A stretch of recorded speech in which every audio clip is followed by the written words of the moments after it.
Khalifa, he ordered the Khalid to go and collect zakat from the people. Khalid went around collecting zakat. Anyone who doesn't get pay the zakat gets beheaded. If you pay the zakat, you don't get beheaded. If you don't, you get beheaded. Malik ibn Nuwayra was one of the greatest companions of Rasulullah and of Amir al-Mu'mineen. Malik ibn Nuwayra used to collect taxes for Rasulullah. He was from the tribe of Yarbu'. He used to collect taxes on the behalf of Rasulullah from the tribe of Hanzala. Malik ibn Nuwayra, when Khalid came and said to him, you've got to give taxes, he said, I'm not going to give taxes to that Khalifa. I give taxes to the man chosen as Ghadir. I'm not going to give to him. We won't give. He said, you won't give? No.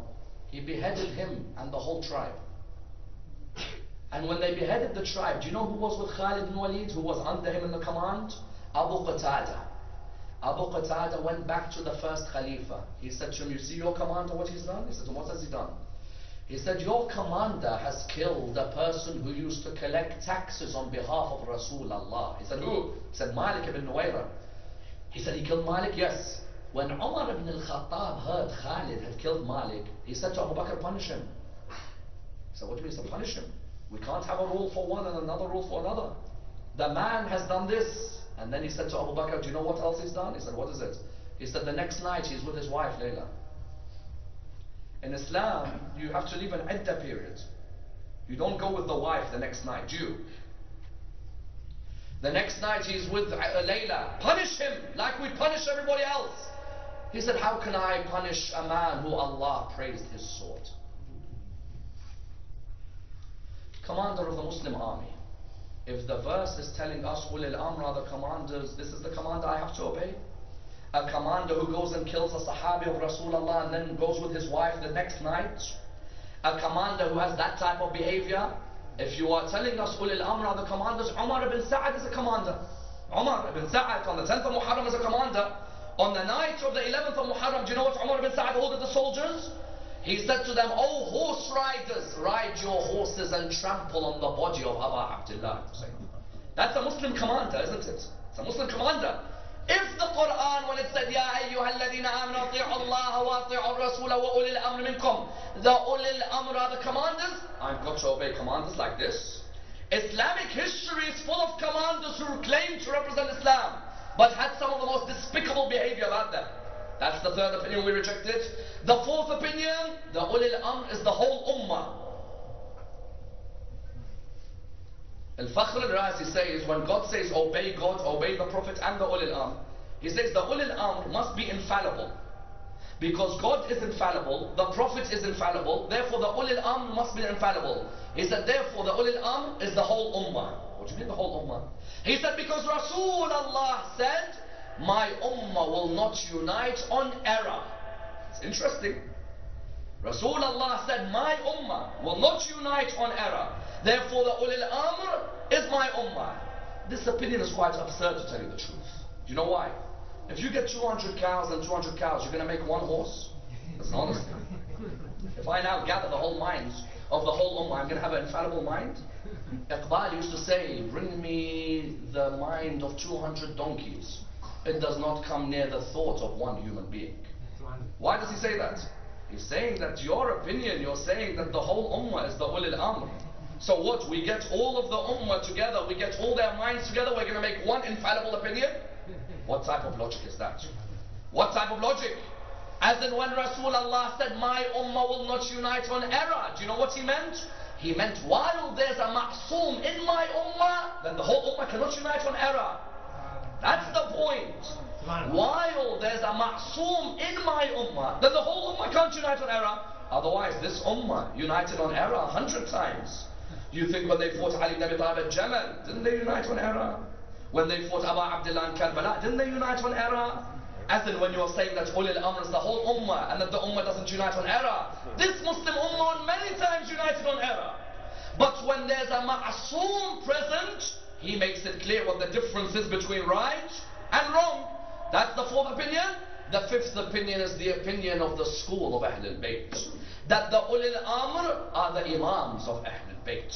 That when Allah says to you, Ya ayyuhalladhina amanu, please understand the analysis. Ya ayyuhalladhina amanu, ati'u Allah, wa ati'u Rasula, wa ulil amr minkum. Allah is saying, obey God, obey the Prophet and the leaders from amongst you. This was a question posed to our sixth Imam. Someone came to him and said to him, why aren't the names of the Imams mentioned in the Quran? And the sixth Imam replied by saying, that is the number of units which you pray in Salah mentioned in the Quran? I pray Salat al-Dhuhr 4 rak'ah, Salat al-Asr 4 rak'ah, Maghrib 3, Isha 4, Fajr 2. Is it in the Quran? He said no. He said, where is it? He said, it's in the Hadith. He then asked him, is the fact you've got to pay 2.5% zakat on your earnings a year in the Quran? He said, no. He said, where is it? He said, in the Hadith. Is the fact that you must do tawaf of the Kaaba 7 times in the Quran? He said, no. He said, then where is it? He said, in the Hadith. He said, likewise, the Imam's names are not in the Quran, but they are in the Hadith. But the verse for the Imam's names is Surah 4, verse 59. That when Allah revealed the verse, Ya ayyuhalladhina amanu, ati'u Allah wa ati'u Rasula wa ulil amr, he said the ulil amr are Ali ibn Abi Talib and Hassan ibn Ali and Hussein ibn Ali and Ali ibn Hussein and Muhammad ibn Ali and Ja'far ibn Muhammad, Musa ibn Ja'far, Ali ibn Musa, Muhammad ibn Ali, Ali ibn Muhammad, Hassan ibn Ali, wal Hujjat ibn al-Hassan.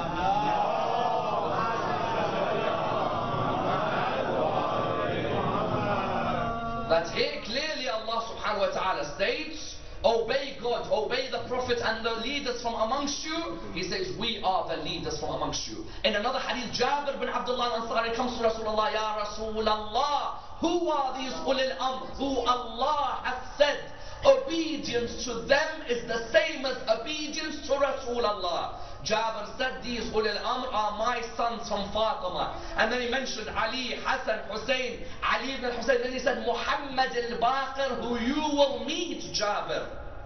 And that's why Jabir met Imam al-Baqir after Karbala. And he said to him, Ya Jabir, send my salams to Muhammad al-Baqir. That's why you find here on the verse, what is the verse implying?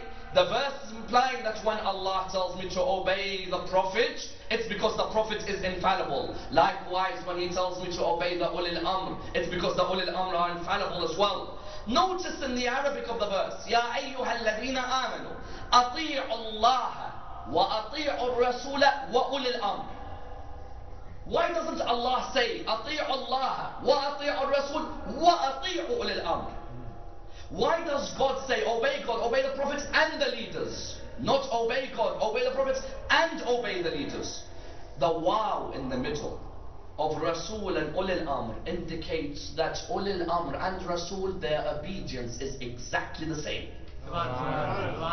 You don't need to say Ati'u again. All you need to put is a wow between Rasul and Ulil Amr. That you know you obey the Prophet, now automatically you must obey the Ulil Amr after. Somebody replied back with an interesting reply. They used the verse against me. They said, you said the verse, Ya ayyuhalladhina amanu ati'u Allah wa ati'u Rasula wa ulil amr minkum. You said, obey Allah, obey the Prophet and the leaders from amongst you. But the verse continues, فَإِن تَنَازَعْتُمْ فِي شَيْءٍ فَرُدُّوهُ إِلَى اللَّهِ وَالرَّسُولِ إِن كُنتُمْ تُؤْمِنُونَ بِاللَّهِ وَالْيَوْمِ الْآخِرِ. But if you dispute over an issue, return the issue back to Allah and the Prophet. Do you know what they said to me? They said, why doesn't he say, return the issue back to Allah and the Prophet and the Ulil Amr? It's a good point. It's a sharp point. Because the verse says, obey God, obey the Prophet and the Ulil Amr. But when you dispute over an issue, return it back to Allah and the Prophet. So the person said, you see, the Ulil Amr aren't that important that you say that we must. What you have got there wrong is this, is that when two Muslims dispute with each other, they must return the issue back to the origin of revelation. The Imams of Ahlul Bayt don't bring revelation, they only protect revelation. When Allah said return it back to Allah and His Prophet, He was saying that when Muslims dispute, return it back to where the wahi originated and who the wahi went to. In the religion of Islam, we don't believe the Imams bring in law. We say the Imams of Al Muhammad protect Islamic law. Rasulullah is the one who brought in law. Rasulullah is the one who brought the wahi. Allah sent him the wahi. When the Quran said, فَإِن تَنَازَعْتُمْ فِي شَيْءٍ فَرُدُّوهُ إِلَى اللَّهِ وَالرَّسُولِ. It didn't need to mention ulil amr, because all it's saying to you, whenever you have a dispute, return it back to the origin of revelation. And the origin of revelation is Allah and His Prophet. That's why in this one verse, you have nafs, you have isma, you have ilm. One verse. You have Allah choosing, you have infallibility, and you have knowledge. Do you know why? Because Allah, when He tells me to obey Rasulullah, it's because He's chosen Rasulullah, isn't it? When Allah has chosen Rasulullah, it's because Rasulullah is pure, isn't it? When Rasulullah is chosen, it's because He's the most knowledgeable, isn't it? That wow next to Rasulullah means that whoever's after him is exactly the same. That they are chosen by nas. And if obedience to them is the same as Rasulullah, it means they must be ma'soom in the same way as Rasulullah. And that's why I tell you, may Allah bless the soul of Allama Tabatabai. He has a line in Al-Mizan on this, which is, as in it's unbelievable. You can't get lines like that unless you are inspired. Do you know what he says? He says, look, everywhere in the Quran where Allah asks you to obey, He always puts the condition that those people who you obey, if they disobey, then this is what you must do. For example, God tells us you have to obey your parents, doesn't He, in the Quran? But then in the next verse He says, but if your parents disobey me, then you disobey them. He says the only obedience in the Quran where Allah does not warn you of disobedience is the ulil amr. In the verse on parents, Allah says, Luqman says to his son, you have to obey your mother, your parents. But then Luqman tells his son that if you see us disobeying Allah, then disobey us. If Allah thought the ulil amr could disobey Him, He would have put the condition, but if the ulil amr disobey me, then disobey them. But the only group of people Allah never mentioned disobedience next to is the ulil amr, indicating that these ulil amr can never go against my commands, and therefore they must be infallible like Muhammad was infallible, and that I have chosen them like I chose Muhammad, and that their knowledge is exactly like Muhammad's knowledge, but that their roles differ. Rasulullah brought the knowledge, their role is to protect the knowledge. That's why whenever anybody asks you why is imamat important, you reply by saying, my prophet brought the revelation, my imams protected the interpretation. And that's why when Allah says obey them, it means in every aspect of your life you give complete obedience towards these imams, because these imams are seen as the embodiment of God's knowledge on earth and the embodiment of God's wisdom on earth. They are the treasures of His wisdom and the gardens of His knowledge. And indeed your role when you obey them is that you act like them, in the way Ali al-Akbar acted like his grandfather. Ali al-Akbar, without a shadow of doubt, the hadith says, in similarity to Rasulullah, in what? In khalq, in khuluq, in mantiq.